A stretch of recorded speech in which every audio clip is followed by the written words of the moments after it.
Olá, está no ar para todo o Brasil, MP Cidadão, é o Ministério Público mais perto de você. E no programa de hoje nós vamos falar sobre um assunto polêmico, a violência nos estádios de futebol. E para tratar desse tema tão sério e recorrente, nós vamos receber o promotor de justiça da Defesa do Consumidor, Rodrigo Terra, o desembargador Mauro Martins, ele que é coordenador do Juizado do Torcedor e Grandes Eventos do Tribunal de Justiça aqui do Rio de Janeiro, e o presidente do Detran do Rio de Janeiro, Vinícius Fará. Sejam todos muito bem-vindos e a gente vai começar esse programa já exibindo uma imagem de uma confusão que houve no jogo Vasco e Flamengo aqui no estádio de São Januário em julho de 2017. Nós vamos lembrar algumas cenas lamentáveis que aconteceram nesse jogo de futebol e que ocorreram dentro e também fora do estádio, que tem sido uma tônica também em jogos de futebol com grande fluxo de pessoas, né? Bom, eu queria começar com o doutor Mauro. Doutor Mauro, uma questão que muita gente fica indagando é como é que o Rio de Janeiro, tendo o estádio do Maracanã, que foi um estádio tão preparado para receber grandes eventos, né? Ele não foi o cenário de um jogo de futebol como esse que aconteceu em São Januário. Obrigado pela tua pergunta, José Fernandes, cumprimentando aqui os meus companheiros de programa, Vinícius Fará, presidente do Detran, meu amigo Rodrigo Terra. Tua pergunta é muito oportuna e muita gente questiona por que um jogo com tanto apelo como o Vasco e Flamengo foi realizado em São Januário. E, desde logo, é preciso dizer que São Januário é um estádio tradicional do Rio de Janeiro, um estádio importante, um estádio que tem todas as condições de recepcionar um clássico como o Vasco e Flamengo, desde que, evidentemente, sejam tomadas medidas de segurança para que se evitem as cenas que nós acabamos de assistir. Essas medidas de segurança não foram observadas, evidentemente, e os fatos falam por si só. Mas eu não vejo o problema na realização do jogo em São Januário. O que eu observo é que as medidas de segurança não foram tomadas na sua integralidade e isso redundou naquela série de situações. Maracanã, que seria o palco ideal para todo grande jogo no Rio de Janeiro, hoje em dia, fato notório, atravessa um problema de crise financeira. O custo operacional para um jogo no Maracanã praticamente inviabiliza um jogo lá. Os clubes que são os mandantes do jogo, eles têm o direito de escolher aonde será o jogo. E ao assumir o jogo como Vasco e Flamengo no Maracanã, o mandante ele vai arcar com os custos para esse jogo. E no momento atual, esses custos inviabilizam quase que por completo o uso do Maracanã. Por essa razão, o Vasco optou por sediar o jogo no seu estádio, que é um direito garantido no Estatuto do Torcedor. E o Flamengo aqueceu com a realização desse jogo lá e foi ao jogo. E os fatos foram esses que, lamentavelmente, se observaram, o que nós lamentamos muito, porque é algo que conspira contra o jogo, é algo que afasta o bom torcedor dos estádios de futebol. E nós estamos aqui exatamente para discutir o que fazer para evitar que essas cenas se repitam. Pois é, doutor Rodrigo, como é que fica a responsabilização de todos esses atores, né, nessa história, né? Porque nós temos aí responsabilidade do clube de futebol, da polícia militar, enfim, das autoridades de uma maneira geral. A quem atribui as responsabilidades? A questão é que se trata da prestação de um serviço, né? E a segurança na prestação desse serviço passa a ser um dever do organizador, que é o clube de futebol, o próprio dono do evento, que organiza o campeonato, que é a CBF ou a federação, conforme for o caso. Mas o fato é que essa segurança precisa de medidas concretas para prevenir a ocorrência de tragédias como tem se repetido. E uma delas é garantir o cumprimento das decisões judiciais que vêm banindo torcedores que se envolvem em confrontos entre torcidas organizadas, que são punidos pela justiça mas que voltam ao estádio no jogo seguinte e conseguem não só estar no estádio, porque já não poderiam chegar nem a 3 mil metros do entorno, mas a entrar no estádio. No caso de São Januário foi especialmente grave porque esses torcedores banidos, já por decisão judicial, estavam ocupando o camarote de São Januário. Então isso não mostra apenas uma falha na segurança que deveria ter garantido o cumprimento da decisão judicial e impedido que os torcedores banidos ingressassem no estádio. Mostra mais, mostra que o organizador do evento está reservando para esses torcedores simplesmente o camarote do estádio. Então, a sensação de insegurança, de impunidade é devida a essa falta de consciência da importância do papel que tem na organização do evento esportivo de garantir a segurança do torcedor. Doutor Fará, algumas pessoas elas apontam como solução para esse problema a identificação de todo mundo que vai aos estádios, né? O Detran aqui do Rio de Janeiro consegue fazer a identificação de todos nós que temos carteira de habilitação. Isso pode ser estendido para essa identificação de torcedores?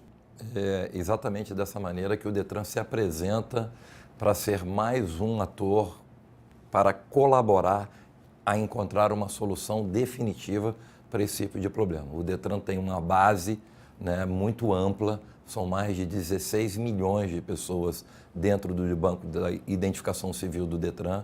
É sempre bom lembrar que o Detran do Rio é um dos poucos do país que tem a responsabilidade de desenvolver toda a questão de identificação civil do cidadão fluminense, e o Detran se apresenta nessa oportunidade como um colaborador para pegar essa ferramenta, esse banco de dados e colaborar tanto com o MP quanto com a Justiça, mas principalmente com o cidadão de bem que quer poder ir a um estádio de futebol, levar a sua família com segurança, com tranquilidade, e que situações como essa não se repitam mais. Então, o Detran se apresenta, né, já vinha sendo desenvolvido entendimentos entre o MP e a Justiça buscando uma solução para esse tipo de ocorrência, e o Detran, ao tomar conhecimento disso, se apresenta como um colaborador, empregando e entregando a possibilidade não só do nosso banco de dados, mas também de projetos tecnológicos para colaborar.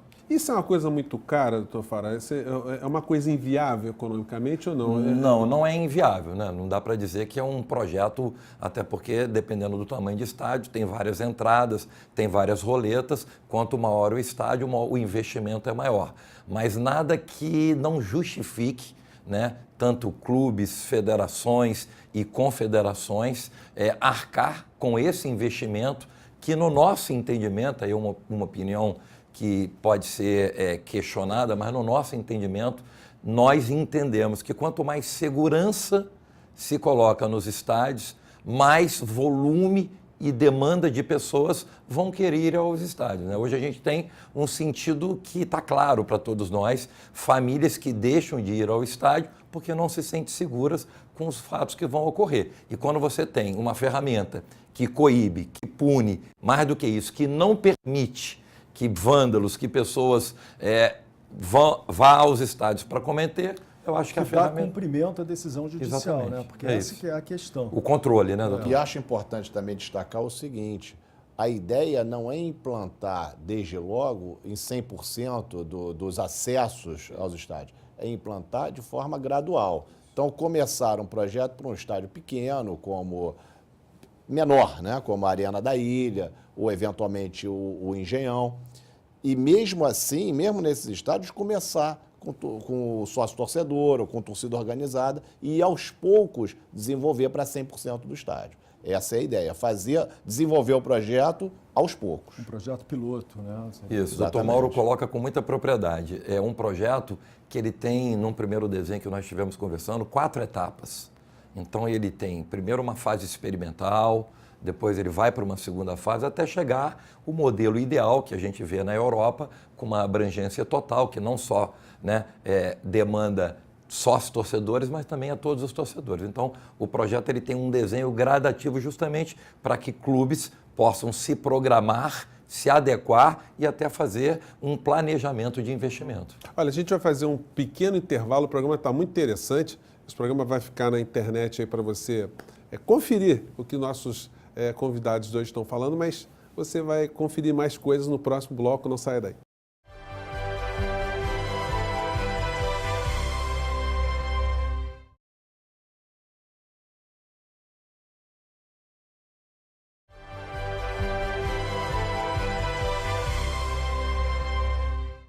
E nós estamos de volta com o MP Cidadão e o tema de hoje é a violência nos estádios de futebol, né? A gente espera estar fazendo um dos últimos programas sobre essa temática, né? Mas, enfim, temos que estar diligentes o tempo todo sobre essa questão. E quanto a isso, doutor Rodrigo, muito se atribuiu às torcidas organizadas um papel de protagonismo na questão de violência. Qual a opinião do senhor?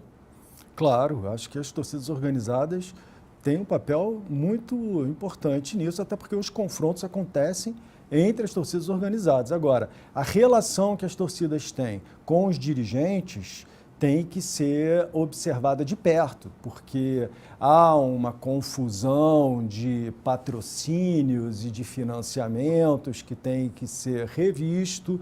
A falta de identificação dos integrantes das torcidas organizadas também tem que ser revista. Quer dizer, há uma série de questões que vão controlar a forma de atuação das torcidas organizadas que ainda não foram implementadas. E isso permite que a coisa corra solta do jeito que tem acontecido aí, levando essas... Doutor Mauro, a gente teve a criação do Estatuto do Torcedor. Como é que o senhor, militando, né, especificamente nessa área, o senhor vê essa lei? Essa lei, de fato, ela tem contribuído ou ela acabou virando uma letra morta? Não, eu acho que o Estatuto do Torcedor é uma lei importante, é uma lei moderna, que municia o torcedor / consumidor com instrumentos para que ele possa usufruir do serviço com qualidade. Agora, é uma lei que exige permanente adaptação à realidade social. Então, do ponto de vista criminal, por exemplo, eu acho que ela mereceria um endurecimento na forma como são tratados os delitos previstos no Estatuto. Acho que determinadas situações não dão a resposta que seria necessária, que seria adequada para a hipótese. Então, acaba que esse pouco rigor da lei estimula o sujeito a delinquir. Porque ele, quando ele é detido e conduzido ao juizado, ele já sabe o que vai acontecer. Então, ele sabe que a hipótese vai redundar em transação penal, vai redundar numa medida restritiva, justamente. Então, isso vai dar a ele Ele sabe que na semana seguinte ele vai estar lá, novamente no jogo. Ainda que o juiz determine o afastamento desse torcedor dos estádios, nós não temos o controle disso e aí vamos novamente ao encontro do projeto do desenvolvimento da biometria. Porque ele fica afastado, impõe-se a ele a necessidade do comparecimento numa delegacia, mas o controle disso é difícil. Então, ele até comparece durante um período, depois ele para de comparecer e o juiz fica sem ter essa informação. E se ele resolve ir ao jogo, não há controle do acesso. Então, ele tem o acesso livre ao estádio e ele volta e, por vezes, ele volta a praticar os mesmos atos que deram ensejo à punição anterior. Vamos falar sobre essa identificação, doutor Fará. Como é que é essa biometria, né? Porque a gente chega a pensar assim, olha, a identificação que pode ser feita pela íris. Chegamos a esse nível? Estamos buscando. Na verdade, o primeiro desenho apresentado era a possibilidade da biometria. Existia um questionamento sensato e coerente do risco que, através de uma biometria, dependendo do jogo, uma capacidade grande de público, você dar uma pane no sistema, você ter um universo de torcedores ali e aquilo ali poderia gerar uma confusão paralela. E aí a equipe do Detran de TI busca uma ferramenta mais avançada tecnologicamente, que seria o reconhecimento facial. Por quê? Porque o reconhecimento facial ele é uma ferramenta que permite ao torcedor, ao já estar adentrando ao estádio, né, o processo já é feito antecipadamente até a chegada dele na roleta de passagem. Só para finalizar esse bloco, doutor Rodrigo, essas questões resolveriam conflitos dentro dos estádios e fora dos estádios? Olha, o Ministério Público entrou com essa ação da biometria justamente porque recebeu do GEP um relatório, né, indicando que no fim de semana subsequente à punição de torcedores envolvidos em confrontos, novamente os mesmos torcedores eram presos e levados ao juizado. Isso dá a sensação de que a lei não está sendo cumprida. Mais do que impedir esses torcedores de ingressar no estádio, a sensação de que a lei não está sendo cumprida é que incentiva esses torcedores a voltarem para o local, para o próprio jogo, porque eles, sabendo que não vão conseguir entrar, já vão ter um desestímulo de ir até o estádio. Mas, de qualquer maneira, essa medida restritiva tem essa questão do entorno também, né, de 3.000 metros do estádio, que eles devem ficar afastados. Então, essa sensação de que a medida judicial impedirá realmente o torcedor de ingressar no estádio vai operar nesses dois lados da questão, né? Tanto impedindo a pessoa de entrar no estádio, como servindo de desestímulos para ela se deslocar até o jogo. Olha, o programa está muito interessante, mas a gente vai fazer um pequeno intervalo, não sai daí, a gente volta já já com o MP Cidadão.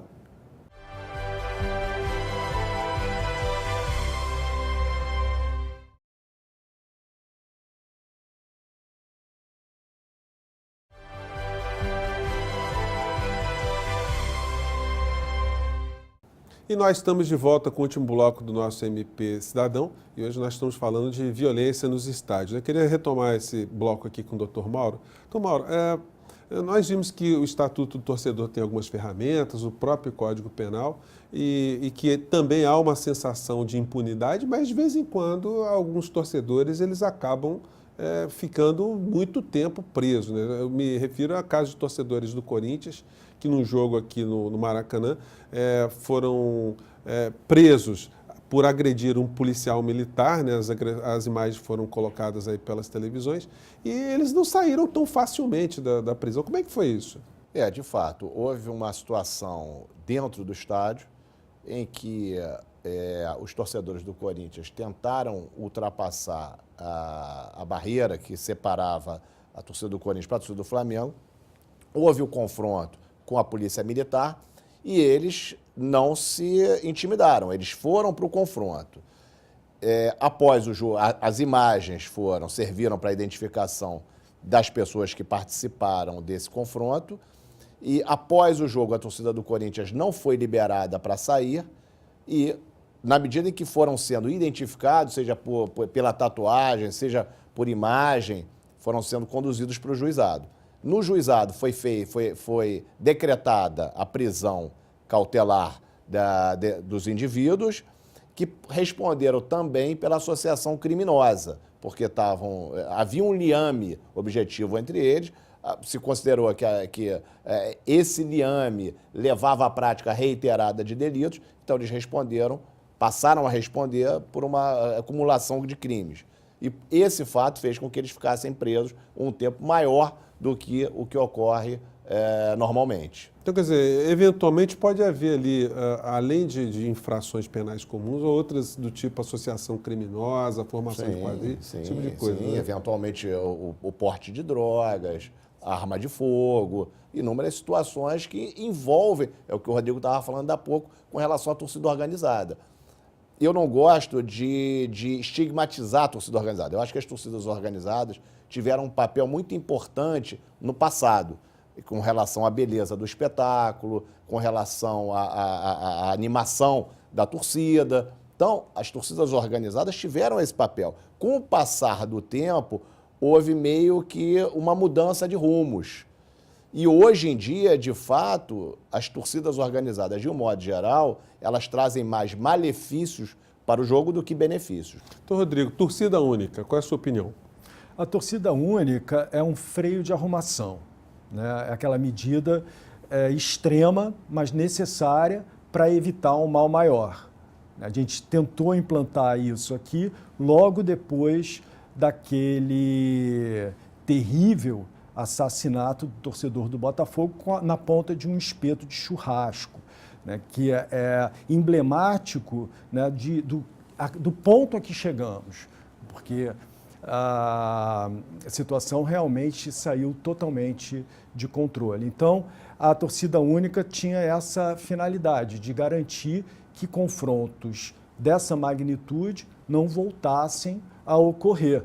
Mas acabou que não chegou a ser implementada, porque, embora deferida em primeira instância, veio a ser suspensa. Mas é uma medida que, dependendo da situação, deve ser usada. E com relação a isso, só fazendo o adendo, a torcida organizada ela nunca foi considerada como a solução do problema. Ela foi considerada naquela oportunidade, por razões circunstanciais, como adequada. Nós estávamos num sábado de carnaval, era período de carnaval, então a Polícia Militar, que estava atravessando uma gravíssima crise financeira, crise estrutural, tinha que se dividir entre praias, blocos, sambódromo e jogo de futebol. Então, o próprio comandante do JEP nos procurou e disse que não tinha efetivo suficiente para garantir a segurança de um jogo com 2 torcidas. E aí vai a questão da falta de organização do evento esportivo, porque era evidente que a Polícia Militar tinha que ter sido consultada sobre a data da semifinal do Campeonato Carioca, e sequer consultada foi. Agora, na hora que acontece uma tragédia, a culpa é sempre da Polícia Militar e não do organizador do serviço, que tem a obrigação de garantir a segurança do torcedor. Doutor Fara, as câmeras de segurança que são utilizadas basicamente até para coibir infrações de trânsito, elas podem ser utilizadas também para monitorar esses movimentos de torcedores? Inclusive, numa das fases desse projeto que o Departamento de TI do DETRAN está desenvolvendo para apresentar e ser validado tanto pela Justiça quanto pelo MP, numa dessas fases tem sim, né, a questão de chip, de câmeras, que vai auxiliar quando realmente tiver o ato na captação das imagens, que possa auxiliar tanto MP, Justiça e a Polícia quanto ali da ação que deva ser feita. Para finalizar, doutor Mauro, a gente sabe que o Código Penal prevê medidas restritivas de direitos. Aí se fala de, olha, dia de jogo de futebol, esse torcedor tem que se apresentar, poderia ser condenado a se apresentar em determinados pontos para ficar longe dos estádios. É execuível esse tipo de medida? É possível o Estado colocar em prática isso? Por exemplo, segregar vários torcedores para que eles se apresentem na hora do jogo em determinado local? É muito difícil. Por isso é que nós temos que buscar soluções alternativas.